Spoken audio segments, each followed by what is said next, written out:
students, I'm like, you got to have at least one question. Somebody is like, one question. I'm like, not even the question why. And then all the other aunties look at each other and go, yep. I was like, see, I knew somebody was wanting to know why you need to know this. And I've shared this before, but it's cognitive skills. And I kind of use that word a lot because I learned this. And cognitive skills are just the brain development kind of subconsciously. I mean, I'm not a psychic or physic or whatever doctor, anyway, psychologist. No, you're not old dogs. You see, you guys, that's the thing. If you're old dog, OG, all you got to do is be willing to learn it. That's it. You know what I mean? And not unreceptive of it. But they were receptive of it. They were just kind of had their mindset going, why are we learning this? Why? And they didn't say that.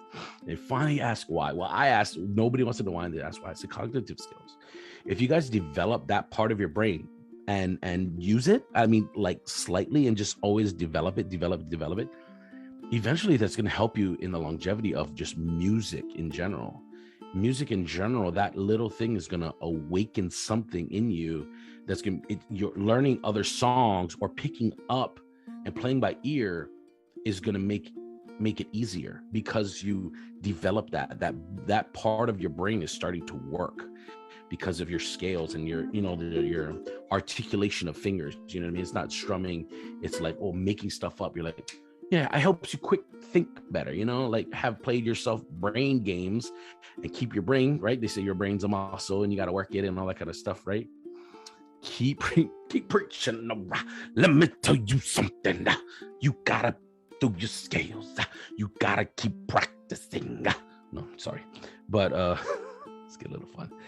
But it's true. It's so true. Lisa, the ukulele fool, can back me up on this.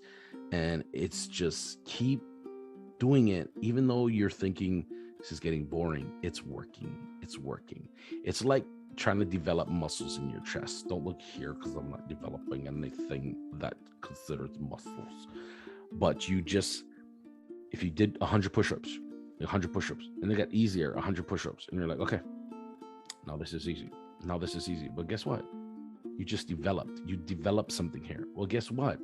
Not only this is developing, now your arms are developing, now your back's developing, your core's developing, your mental health is developing, everything's developing because you're still doing it.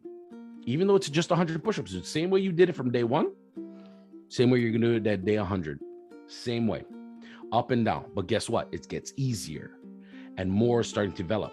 And then now you're like, let's try something different. Let's maybe put our hands together and do some, that's harder. Okay. Day one. Okay. Day two. More things start to develop. Just think about it that way, right? Same thing with ukulele and learning scales. If you just add that in, you're like, well, I'm just a singer. I'm a player. Well, guess what? You can be, and you can learn it too, right? You can learn it too. It's fun.